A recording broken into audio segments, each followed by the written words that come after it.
నమస్కారం అమరావతి న్యూస్ కి స్వాగతం. ఈనాటి వార్తా విశేషాలు. కర్ణాటకలో జన్మించిన గురు కనకదాస రాయలసీమలోను కుల వ్యవస్థ అసమానతలపై చైతన్యం తీసుకువచ్చిన సామాజిక తత్వవేత్త అని ఈ సందర్భంగా కొనియాడారు. బీసీలు వారి సంస్కృతి సాంప్రదాయాలను గౌరవిస్తూ వారి ఉన్నతి కోసం ప్రతి ఒక్కరూ పనిచేయవలసిన అవసరం ఉందని గుర్తు చేశారు. కనకదాస అని వెల్లడించారు. భక్తి మార్గంలో ఆయన చేసిన బోధనలు నేటికి అనుసరణీయమని అన్నారు. అందుకే కనకదాస జయంతిని రాష్ట్ర వ్యాప్తంగా నిర్వహించాలని రాష్ట్ర ప్రభుత్వం ఉత్తర్వులు జారీ చేసిందని తెలిపారు. ప్రభుత్వ హాస్టల్స్ లో ఎటువంటి సమస్య ఉన్నా తమ దృష్టికి తీసుకుని రావాలని సత్తెనపల్లి ఎమ్మెల్యే కన్నా లక్ష్మీనారాయణ విద్యార్థులకి సూచించారు. ఎవరు కూడా ఎటువంటి అఘాయిత్యాలకి పాల్పడకూడదని కోరారు. వసతి గృహాలని అధికారులు సందర్శించి విద్యార్థుల సమస్యల్ని అడిగి తెలుసుకోవాలని ఆదేశించారు. సత్తెనపల్లి పట్టణంలోని వెంకటపతి కాలనీ సాంఘిక సంక్షేమ శాఖ కళాశాల విద్యార్థుల వసతి గృహంలో ఆత్మహత్యకు యత్నించిన విద్యార్థుల్ని స్థానిక ఎమ్మెల్యే కన్నా లక్ష్మీనారాయణ సోమవారం పరామర్శించడం జరిగింది. చికిత్స పొందుతున్న విద్యార్థినులకి మెరుగైన వైద్య సేవలు అందించాలని వైద్యులకి సూచించారు. ఈ సందర్భంగా ఏర్పాటు చేసిన మీడియా సమావేశంలో కన్నా లక్ష్మీనారాయణ మాట్లాడారు. హాస్టల్ వార్డెన్ నిర్లక్ష్యం కారణంగానే ఇద్దరు పిల్లలు ఆత్మహత్య యత్నానికి పాల్పడ్డారని, ఇది చాలా బాధాకరమని అన్నారు. భోజనం బాగోలేదని ఫిర్యాదు ఇచ్చినందుకు ఏదో ఒక వంకతో హాస్టల్ వార్డెన్ ఇబ్బంది పెడుతున్నారని విద్యార్థులు తెలిపారని చెప్పారు. వార్డెన్పై చర్యలు తీసుకుంటామని ప్రకటించారు. ప్రస్తుతం విద్యార్థుల ఆరోగ్య పరిస్థితి నిలకడగానే ఉందని అన్నారు.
అఖిల, ఇంకో అమ్మాయి పేరు సనీత, వీళ్ళిద్దరూ కూడా హాస్టల్లో ఫుడ్ సరిగ్గా పెట్టట్లేదు అనేటువంటిది క్వశ్చన్ చేసినందుకు వార్డెన్ హెరాస్మెంట్కి మరి వాళ్ళిద్దరూ కూడా సూసైడ్ అటెంప్ట్ చేసుకున్నారు. నేను ఇప్పుడు సాయంత్రం హాస్టల్ను కూడా విజిట్ చేయబోతున్నాను. మరి వార్డెన్ మీద యాక్షన్ తీసుకోమని డీడీ సోషల్ వెల్ఫేర్తో ఆల్రెడీ మాట్లాడటం జరిగింది. ఇక నుంచి అటువంటి తప్పులు జరగకుండా హాస్టల్లో మరి చూసే బాధ్యత డీడీ గారు తీసుకోవాలి. నేను కూడా అప్పుడప్పుడు సందర్శిస్తుంటాను హాస్టల్స్ని. మరి వాళ్ళిద్దరు కూడా క్షేమంగానే ఉన్నారు భగవంతుడి దయ వల్ల. మరి వాళ్ళు అటువంటి అటెంప్ట్ చేయకుండా ఇటువంటి సమస్యలు ఏదన్నా ఉన్న విద్యార్థులు కానీ నా దృష్టికి తీసుకొస్తే ఖచ్చితంగా నేను అధికారుల దృష్టికి తీసుకుని వెళ్ళి ఆ సమస్యల్ని పరిష్కారం చేస్తాను. కానీ ఇట్లా జీవితాలు పాడు చేసుకోవద్దని చెప్పేసి నేను వాళ్ళని కోరుతా ఉన్నాను. తీసుకొచ్చారు ఇద్దరు పిల్లలు సనిత అండ్ అఖిల. వీళ్ళిద్దరూ అక్కడ ఫుడ్ బాగాలేదని అడిగినప్పుడు ఏదో జరిగింది. మొత్తానికి అక్కడ వాళ్ళు 8 ట్యాబ్లెట్స్ పారాసిటమాల్ తీసుకున్నారట. ఈ డోలో 650 అనుకోండి. అలాంటివి తీసుకొని ఇద్దరు కొంచెం హెల్త్ ఇబ్బంది పడేసరికి వెంటనే ఇక్కడ తీసుకొచ్చారు. అయితే రాత్రి రాయల్స్ ట్యూబ్ అది వేసి అన్ని కక్కించేసి రాయల్స్ ట్యూబ్ వేసి పెట్టి పొద్దున్న దాకా ఏం పెట్టకుండా టెస్టులన్నీ చేసి ఎలక్ట్రోలైట్స్ అన్నీ బాగానే ఉన్నాయి. ఇద్దరు కూడా స్టేబుల్గా ఉన్నారు. అయితే మధ్యాహ్నం నుంచి ఏమైనా ఓరల్ లిక్విడ్స్ కానీ ఇచ్చేసి గ్రాడ్యువల్గా ఫుడ్ ఇంక్రీజ్ చేసి వాళ్ళని ఇక్కడ బాగున్నప్పుడు అట్లాగే సైకాట్రిక్ కౌన్సిలింగ్ కూడా చేయించాలి. కొంతమంది చాలా ఈజీగా సూసైడల్ టెండెన్సీస్ ఉంటాయి. ఆ కౌన్సిలింగ్ చేయించి వాళ్ళు స్టేబుల్గా ఉన్నప్పుడు డిశ్చార్జ్ చేద్దాం అనుకుంటున్నాము. స్పందన కార్యక్రమం దృష్టికి వచ్చిన సమస్యల్ని సకాలంలో పరిష్కరించాలని జిల్లా కలెక్టర్ నాగలక్ష్మి అధికారులను ఆదేశించారు. విధి నిర్వహణలో జవాబుదారీతనంతో పనిచేయాలని అన్నారు. ప్రజా సమస్యల పరిష్కార వేదిక స్పందన కార్యక్రమం సోమవారం జిల్లా కలెక్టరేట్ ఎస్ఆర్ శంకరన్ కాన్ఫరెన్స్ హాల్లో జరిగింది. కార్యక్రమానికి జిల్లా నలుమూలల నుంచి వచ్చిన బాధితులు తమ సమస్యల్ని పరిష్కరించాలని కోరుతూ జిల్లా కలెక్టర్ నాగలక్ష్మికి విజ్ఞాపన పత్రాన్ని అందజేశారు. ఆయా సమస్యల్ని సంబంధిత అధికారులు తక్షణమే పరిష్కరించాలని కలెక్టర్ ఆదేశాలు జారీ చేశారు. ఈ మేరకు నంబూరు గ్రామానికి చెందిన అనిల్ కుమార్ రెడ్డి మీడియాతో మాట్లాడుతూ నూతనంగా ఏర్పాటు చేసిన వైన్ షాప్ కారణంగా చాలా ఇబ్బందులు పడుతున్నామని చెప్పారు. జనావాసాల నుంచి ఆ షాపును తొలగించాలని కలెక్టర్కి ఫిర్యాదు చేసినట్లు పేర్కొన్నారు. అనిల్ కుమార్ రెడ్డి కల్లం, మాది నంబూరు గ్రామం. నేను ఈరోజు సమస్య ఏంటంటే మా ఇంటి పక్కన అంటే రెసిడెన్షియల్ ఏరియాలో వైన్ షాప్ని స్టార్ట్ చేశారు. మేము చాలా ఎంత ఇబ్బంది పడుతున్నాం అంటే దానివల్ల అసలు ముందు అక్కడ అసలు తాగుతున్నారు, అసలు అంతా అక్కడే న్యూసెన్స్ చేస్తున్నారు. ఇంటి ముందుకు కూర్చొని తాగుతున్నారు. ఏంటంటే మా ఇల్లు అంటే ఇట్లా తాగకూడదంటే పోయి ఇంటికి ఎత్తుకలు తీసుకురా అని అడుగుతున్నారు. అట్లా ఉంది సార్ పరిస్థితి. అంటే నాకు చాలా బాధ కలిగి నేను ఈరోజు మాట్లాడాల్సి వస్తుంది. ఆ రకంగా అంతా బాగా పొల్యూషన్ అయిపోయి తాగిన వాళ్ళు ఎందుకు ఉంటారండి? అట్లా గొడవ, ఒకటే గొడవ, న్యూసెన్స్, పార్కింగ్, ఇంట్లో ఉన్న పిల్లలు ఆడవాళ్ళు ఏమన్నా బయటికి రావాలంటే ఇచ్చామండి. మేడం గారు చూస్తామని చెప్పారు, ఫార్వర్డ్ చేశారు ఎక్సైజ్ డిపార్ట్మెంట్ వాళ్ళకి. వాళ్ళు వచ్చి చూసి దాన్ని బట్టి వాళ్ళు డెసిషన్ తీసుకుంటానని చెప్పారు. అంటే పర్మిషన్ ఇచ్చేటప్పుడు మాకు తెలియదండి. అంటే మనకేం తెలుస్తుంది వాళ్ళు పర్మిషన్ పెడుతున్నారా? ఆ రోజు ఓపెనింగ్ అయ్యే రోజు ఇట్లా ఓపెన్ అవుతుందని తెలిస్తే మాకు ఆ రోజు జరిగింది. మేము ఆ రోజు అపోజ్ చేసాం. ఈరోజు మేడం గారి దృష్టికి కూడా తీసుకొచ్చాం. మేము సాల్వ్ అవుతుందని నేను నమ్మకంతో ఉన్నాను. అట్లా ఏం లేదండి, ఏం లేదు. మేడం దగ్గర బెదిరింపులు అంటే ఇంకా తాగిన వాళ్ళు గొడవ చేస్తారు. ఇప్పుడు ఆటోలు అడ్డం పెడతారు, బైక్లు అడ్డం పెడతారు, అటు ఇటు వెళ్ళలేని పరిస్థితి, ఇబ్బంది పడతారు, పిల్లలు వెళ్తారు. అదిగాక ఇంకా మీరు ఇంక ఇంటి పక్కన ఇల్లు, ఇంకా తాగిన వాళ్ళతో మనం రోజు ఆర్గ్యుమెంట్, రోజు గొడవ పెట్టుకోలేము. మన పనులు మనకుంటాయి. ఇంకెట్లా అంటే ఇది టైమింగ్ అనమాట. షాప్ ఓపెన్ చేసేలోపు వెళ్ళిపోయి నా పని చూసుకొచ్చుకోవాలి, షాప్ క్లోజ్ చేసిన తర్వాతే నా పని నేను చేసుకోవాలి.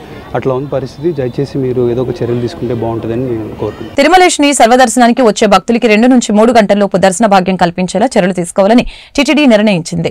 టీటీడీలో పనిచేస్తున్న అన్యమత ఉద్యోగుల్ని ప్రభుత్వానికి అప్పగించనుంది. ఈ మేరకు టీటీడీ చైర్మన్ బీఆర్ నాయుడు అధ్యక్షతన జరిగిన ధర్మకర్తల మండలి సమావేశంలో కీలక నిర్ణయాలు తీసుకున్నారు.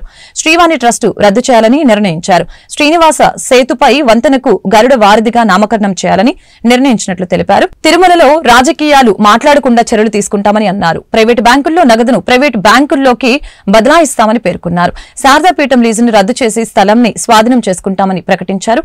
నూతనంగా నిర్మిస్తున్న ముంతాజ్ హోటల్ అనుమతులు రద్దు చేస్తున్నామని చెప్పారు. తిరుపతి ప్రజలకి ప్రతి నెల మొదటి మంగళవారం దర్శనానికి అవకాశం కల్పిస్తామని బీఆర్ నాయుడు పేర్కొన్నారు. మొత్తం అన్నదానం ట్రస్ట్ కింద ఉన్న అన్నదానం మనం ఏది చేస్తున్నామో రోజుకి 2,30,000 మందికి అంటే 30,000 పోర్షన్స్ మనం ఇస్తున్నాము, సర్వీస్ చేస్తున్నాము. ఈ అన్నదానం కాంప్లెక్స్ ని మోడర్నైజ్ చేయాలి.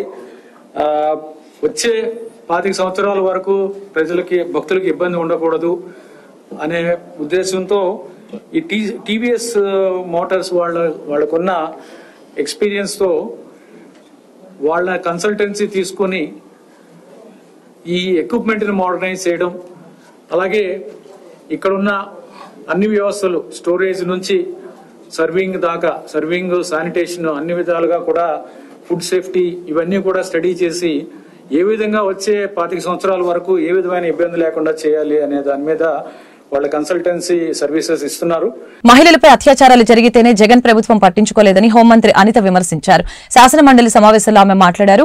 ప్రశ్నోత్తరాల సమయంలో పలువురు ఎమ్మెల్సీలు అడిగిన ప్రశ్నలకి ఆమె సమాధానం ఇచ్చారు. వైసీపీ హయాంలో పరామర్శకు వెళ్లిన మాపైనే కేసులు పెట్టారని గుర్తు చేశారు. దిశ చట్టం గురించి గొప్పగా చెప్తున్నారు. అసలు ఆ చట్టం ఉందా? దిశాపు చట్టం పనిచేస్తే మహిళలపై అఘాయిత్యాలు ఎందుకు పెరుగుతాయి అని ప్రశ్నించారు. ఉన్న నిర్భయ చట్టాన్ని వదిలేసి లేని దిశ చట్టాన్ని తీసుకువచ్చారు. కూటమి ప్రభుత్వ హయాంలో మహిళలపై అసభ్యంగా ప్రవర్తించిన వారిని అరెస్టు చేస్తున్నామని చెప్పారు. ముచ్చుమర్రి ఘటనలో బాలికను గుర్తించడానికి సమయం పట్టింది. పోలీసుల వైఫల్యం ఇప్పటిది కాదు, వైసీపీ హయాం నాటిది. కూటమి ప్రభుత్వంలో పోలీసులు 24 నుంచి 48 గంటల్లో నేరస్తుల్ని పట్టుకున్నారని వివరించారు. గత 5 ఏళ్లలో పోలీసులు పరదాలు కట్టడానికి, చెట్లు నరకటానికి, రోడ్ల మీద కాపలా కాయటానికి పనిచేశారు. ఒక మహిళనైన వారు రక్షించారా? దిశ చట్టానికి చట్టబద్దత లేకుండా దిశ పోలీస్ స్టేషన్లు ఏర్పాటు చేశారు. దీనిపైన వైసీపీ ఎమ్మెల్సీలు సమాధానం చెప్పాలని అన్నారు. అదేవిధంగా మిగతా అన్ని విషయాల్లోని కూడా మేము పట్టుకున్నాం అధ్యక్ష. నేను నిజంగా విమర్శించాలి, ఇక్కడే కూర్చొని విమర్శించాలి అనుకుంటే 2019 నుంచి 24 వరకు సీఎం గారి ఇంటి దగ్గరలో గ్యాంగ్ రేప్ జరిగితే ఈ రోజు వరకు వెంకటరెడ్డి అన్న వ్యక్తిని పట్టుకున్నారా? అదేవిధంగా విజయవాడ నడిబొడ్లో ఒక దళిత వికలాంగురాల్ని హాస్పిటల్ రూమ్ లో పెట్టి 3 రోజులు సామూహిక అత్యాచారం జరిగితే అదే విషయం కూడా చంద్రబాబు నాయుడు గారు వెళ్తే చంద్రబాబు నాయుడు గారి మీద కేసు పెట్టిన సంగతి మర్చిపోయారా? అధ్యక్ష నేను చెప్పాలి అధ్యక్ష, దయచేసి నాకు అవకాశం ఇవ్వండి. ఇలాంటి సంఘటనలు మేము చెప్పాలంటే కొన్ని కొల్లు చెప్తాం ఇలాంటి సంఘటనలు. అది కాదు ఈ రోజు జరగాల్సిన సంగతి గురించి. అదేవిధంగా మీరు ఇంతకు ముందు చెప్పారు అధ్యక్ష, పోలీసుల వైఫల్యం అని చెప్పి మాలో చాలా క్లియర్ గా చెప్తున్నారు అధ్యక్ష. వాళ్ళు ఈ రోజు పోలీసుల వైఫల్యం ఇప్పుడు కాదు అధ్యక్ష, పోలీసుల వైఫల్యం 5 నెలల కాలంలో వాళ్ళ దగ్గర వసతులు లేకపోయినా, వెహికల్స్ లేకపోయినా, వాళ్ళకి ఫోరెన్సిక్ ల్యాబొరేటరీ అనేది వాళ్ళ దగ్గర లేకపోయినా, అదేవిధంగా వాళ్ళకి కనీసం ఫింగర్ ప్రింట్ ఐడెంటిఫికేషన్ డివైజెస్ లేకపోయినా ఈ 5 నెలల్లో వితిన్ 24 గంటల నుంచి 48 గంటల్లో నేరస్తులు పట్టుకుని రిమాండ్కి పంపించిన ఘనత మా పోలీసు వ్యవస్థ అధ్యక్ష. 5 సంవత్సరాలు పోలీసులు ఎట్టున్నారు అధ్యక్ష? తెలుగుదేశం పార్టీ ఇళ్ల దగ్గర పరదాలు కట్టడానికి, చెట్టు నరకడానికి, ఇంట్లో రోడ్డు మీదకి వచ్చేసరికి కాపులాలు కాయడానికి తప్పించి ఏ రోజైనా కనీసం ఒక ఆడపిల్లని రక్షించే విషయంలో అధ్యక్ష చెప్పాలి అధ్యక్ష. దయచేసి 108 అంబులెన్స్ వ్యవస్థను నేరుగా ప్రభుత్వమే నిర్వహించాలని 108 అంబులెన్స్ ఎంప్లాయీస్ యూనియన్ డిమాండ్ చేసింది. ఈ వ్యవస్థలో పనిచేసిన ఉద్యోగుల్ని ప్రభుత్వ ఉద్యోగులుగా గుర్తించాలని కోరింది.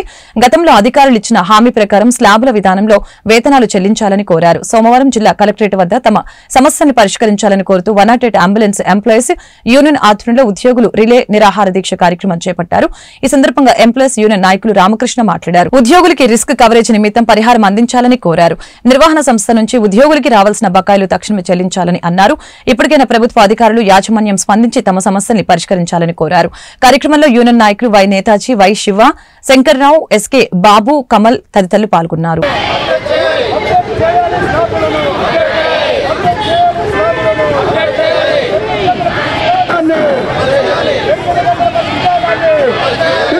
కృష్ణ 108లో గుంటూరు జిల్లా రాష్ట్ర కమిటీ మెంబర్గా పనిచేస్తూ ఉన్నాను.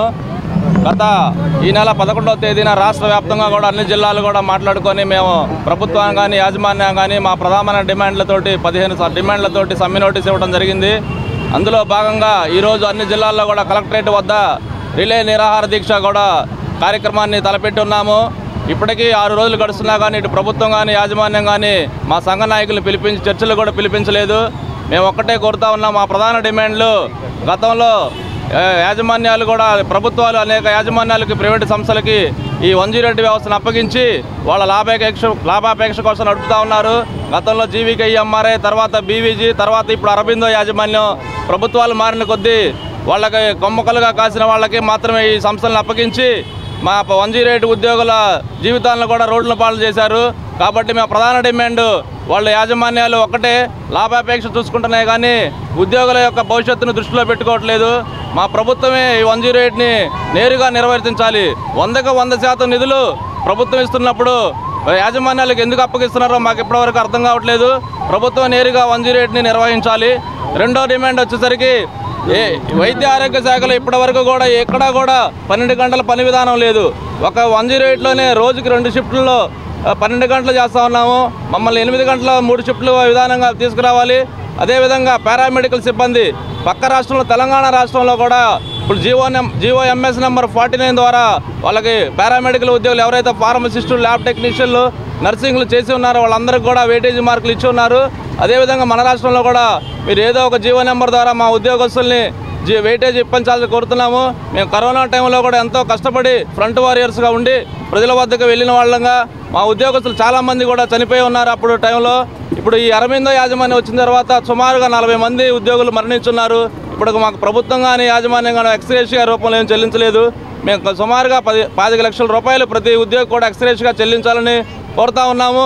ఇదే విధంగా స్లాబ్ విధానం ఈ ప్రభుత్వం ఏదైతే ఉందో జీతాలు పెంచమని చెప్పింది కానీ స్లాబ్ల విధానం తీసుకొచ్చి ఉద్యోగుల్లో అభ్యంతరాలు తీసుకొచ్చింది. కాబట్టి ఈ స్లాబ్ విధానం ఏదైతే ఉందో 5 సంవత్సరాలు, 10 సంవత్సరాలు, 15 సంవత్సరాలని మాకు అభ్యంతరాలు తెలియదు. ఆశా వర్కర్స్ సమస్యల్ని పరిష్కరించడంలో రాష్ట్ర ప్రభుత్వం నిర్లక్ష్యంగా వ్యవహరిస్తుందని ఏపీ ఆశా వర్కర్స్ యూనియన్ అధ్యక్షులు టి ధనలక్ష్మి, కె లక్ష్మి ఆరోపించారు. గతంలో రాష్ట్ర అధికారులతో జరిగిన చర్చల్లో ఆమోదించిన అంశాలని జీవోల రూపంలో నేటికి అమలు కాలేదని అన్నారు.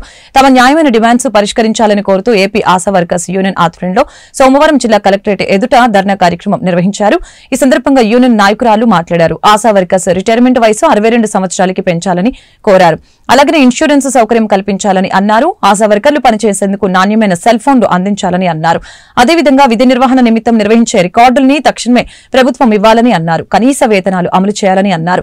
లేని పక్షంలో తమ ఆందోళన తీవ్రతరం చేస్తామని హెచ్చరించారు. నా పేరు కే జ్యోతి. నేను గుంటూరు డిస్టిక్ ఆశా వర్కర్ల ట్రెజరర్గా పనిచేస్తున్నాను. ఈరోజు ఈ ధర్నా చేపట్టడానికి ముఖ్య ఉద్దేశం ఏంటంటే ఫిబ్రవరి 8వ తారీఖు 2024న మేము రాష్ట్ర వ్యాప్తంగా అన్ని జిల్లాలలో వాళ్ళు రాష్ట్ర వ్యాప్తంగా ధర్నా నిర్వహించడంతో రాష్ట్ర కమిషనర్ గారు మాకు కొన్ని హామీలు అయితే ఇచ్చారు 9వ తారీఖున. ఆ హామీలు ఈ రోజు వరకు కూడా జీవోల రూపంలో నెరవేర్చలేదు. మేము సిఐటియు యూనియన్ 9 నెలల నుంచి రాష్ట్ర ప్రభుత్వం చుట్టూ తిరుగుచుండగా వాళ్ళు ఇప్పటి వరకు కూడా పడకన వేస్తున్నారు తప్పితే, చెప్పులు ఎరిగిపోవటం తప్పితే జీవోల రూపంలో ఇంతవరకు అమలు చేయలేదు. మాకు ఇచ్చిన జీవోలు 60 సంవత్సరాల నుంచి 62 సంవత్సరాల వయో పరిమితి ఇస్తామని హామీ ఇచ్చారు. అలాగే రిటైర్మెంట్ బెనిఫిట్స్ కల్పిస్తాము 60,000 రూపాయలని, రిటైర్డ్ అయిన ప్రతి ఒక్క ఆశా వర్కర్కి 60,000 ఇస్తామని, ప్రమాద బీమా సౌకర్యం కల్పిస్తామని, ఎవరైతే ఆశా వర్కర్ చనిపోతారో వాళ్ళకి మట్టి ఖర్చు 20,000 రూపాయలు ఇస్తామని, అలాగే వేతనంతో కూడిన మెటర్నిటీ లీవులు ఇస్తామని. పేరు కె లక్ష్మి. నేను ఆశా వర్కర్స్ యూనియన్ జిల్లా ప్రధాన కార్యదర్శి. మేము ఈరోజు ధర్నా చేయడానికి ముఖ్య ఉద్దేశం ఫిబ్రవరి 2024 ఫిబ్రవరి 8వ తేదీన రాష్ట్ర వ్యాప్తంగా ధర్నా చేపట్టాం. దానికి సంబంధించి కమిషనర్ గారు ఫిబ్రవరి 9వ తేదీన మాతో చర్చలు జరిపి కొన్ని డిమాండ్స్ ఒప్పుకున్నారు. ఆ డిమాండ్స్కి సంబంధించిన మినిట్స్ కాపీ అయితే ఇచ్చారు, కానీ జీవోలు ఇంతవరకు ఇవ్వలేదు. ఆ జీవోలు వెంటనే అమలు చేయాలని మేము ఈరోజు ధర్నాను చేపట్టాము. ఆశా వర్కర్లుగా మాకు 60 సంవత్సరాల నుంచి 62 సంవత్సరాలకి వయో పరిమితి పెంచుతామని జీవో ఇస్తామన్నారు. అది ఇస్తే కనుక మా ఆశా వర్కర్లు ఇప్పుడు 60 సంవత్సరాలు రాగానే రిటైర్మెంట్ చేస్తున్నారు. అది వస్తే వాళ్ళకి ఆ రిటైర్మెంట్ ఆగుద్ది, వాళ్ళకి వయో పరిమితి పెరుగుద్ది అని చెప్పి మేము ఈరోజు ధర్నా చేస్తున్నాము. అలాగే ఆశా వర్కర్లకు సంబంధించి రికార్డ్స్ వాళ్లే ఇస్తామని చెప్పారు ప్రభుత్వం వాళ్ళు. ప్రజా సమస్యల పరిష్కార వేదిక స్పందన కార్యక్రమం గుంటూరు జిల్లా పోలీస్ కార్యాలయంలో సోమవారం జరిగింది. ఈ కార్యక్రమానికి జిల్లా నలుమూలల నుంచి వచ్చిన బాధితులు తమ సమస్యల్ని పరిష్కరించాలని కోరుతూ జిల్లా ఎస్పీ సతీష్ కుమార్ కి విజ్ఞాపన పత్రాన్ని అందజేయడం జరిగింది. ఆయా సమస్యల్ని నిర్ణీత సమయంలో పరిష్కరించాలని సంబంధిత పోలీస్ సిబ్బందిని ఆయన ఆదేశించడం జరిగింది. సివిల్ వివాదాలు, ఆర్థిక పరమైన మోసాలు, రియల్ ఎస్టేట్ వ్యవహారాలపై పెద్ద ఎత్తున ఫిర్యాదులు అందాయి. నా పేరు మొహమ్మద్ అలీ సార్. పాత గుంటూరు జాకీర్ హుసేన్ నగర్ 3వ లైను వాసిని. అయితే ఇది call money case sir. Call money case కింద మహిళల్ని అమాయకులైన మహిళల్ని కాల్మనీ కింద తక్కువ వడ్డీ పేరు మీద అధిక వడ్డీలు వసూలు చేస్తూ ట్రాప్ చేసి వీళ్ళ సంసారాలు వీళ్ళ కాపురాలు చెడగొట్టడానికి అధిక డబ్బులు వసూలు చేసి సూఫియా అనే మా ఇంటి పక్కన ఆడమనిషి వాళ్ళ భర్త ఆరిఫ్ అనే వాళ్ళ భర్త ఇద్దరు కలిసి ఈ మహిళల్ని అమాయకులైన మహిళల్ని తక్కువ వడ్డీ రుణాలు ఇప్పిస్తామని ముందుగా ఇచ్చి ఆ తర్వాత ఇవన్నీ మొత్తం కట్టించుకున్న తర్వాత అధిక వడ్డీలు వసూలు చేస్తూ ప్రామిసర్ నోట్ల మీద ఎంటీ ప్రామిసర్ నోట్ల మీద సంతకాలు పెట్టించి ఆ ప్రామిసర్ నోట్లు మా దగ్గర ఉన్నాయి, మేము ఎంతైనా దాని మీద రాసి 19,50,000 హెచ్డిఎఫ్ బ్యాంకులో లోన్ తీసుకున్నాడు. 2 సంవత్సరాల 2,40,000 2,50,000 కట్టాడు. కట్టి ఎగ్గొట్టాడు. బ్యాంకు వాడు వచ్చి నాకు టెండర్ నోటీస్ చేశారు. ఆ ఇంటికి టెండర్ నోటీస్ ఎందుకు చేశామని మా ఆడవాళ్ళు అడిగితే ఈ ఇల్లు లోన్ పెట్టి తీసుకున్నారన్నాడు.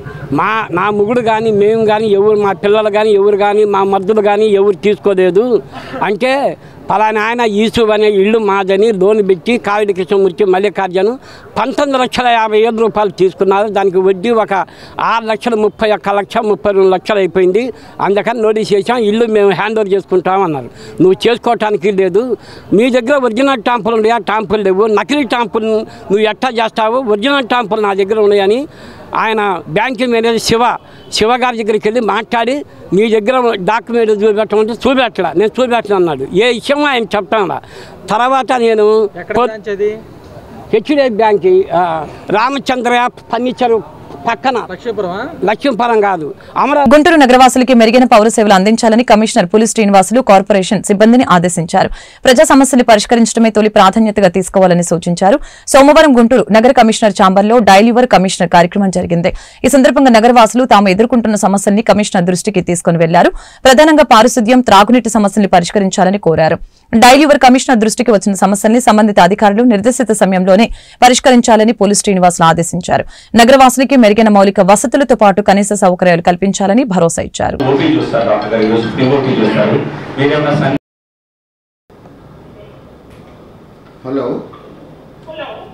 హలో, ఎవరమ్మా మాట్లాడుతుంది? సిద్ధార్థ నగర్. మీ పేరు చెప్పండమ్మా.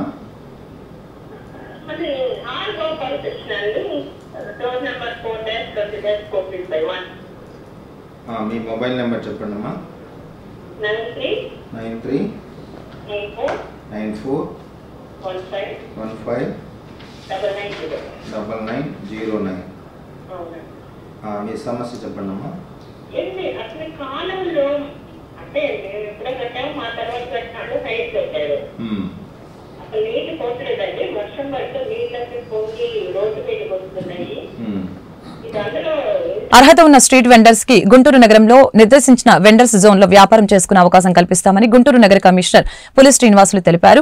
స్ట్రీట్ వెండర్స్ పేరుతో గుంటూరులో చలామణి అవుతున్న మాఫియాపై ఉక్కుపాదం మోపుతామని చెప్పారు. దీనికి తోడు కొందరు కావాలని గుంటూరు నగరపాలక సంస్థ పైన ప్రజా ప్రతినిధుల మీద గాసిప్స్ ప్రచారం చేస్తున్నారని ఆరోపించారు. సోమవారం ఏర్పాటు చేసిన మీడియా సమావేశంలో నగర కమిషనర్ పులి శ్రీనివాసులు మాట్లాడారు. Shankara Vilas flyover bridge design ఇంకా ఫైనల్ కాలేదని, ఈ విషయంలో ప్రజా ప్రతినిధులు స్థానికులు సలహాలు తీసుకుంటామని ప్రకటించారు. డ్రైన్ ఆక్రమణలు తొలగించే కార్యక్రమం యుద్ధ ప్రాతిపదికన కొనసాగుతుందని చెప్పారు. గుంటూరు నగరంలో త్రాగునీటి సమస్య లేకుండా పైప్ లైన్ కి ఏర్పడిన లీకులకి శరవేగంగా మరమ్మతులు చేయించామని చెప్పారు. దీంతో గుంటూరు నగరంలో నిరంతరాయంగా త్రాగునీటి సరఫరా జరుగుతుందని అన్నారు. గుంటూరు నగరాన్ని సుందరీకరించే క్రమంలో కొన్ని స్వార్థ శక్తులు పనికట్టుకుని మరీ నగరపాలక సంస్థపై విష ప్రచారం చేస్తున్నారని ఆరోపించారు. ఇన్లీగల్ యాక్టివిటీస్ పై చర్యలు తప్పవని హెచ్చరించారు.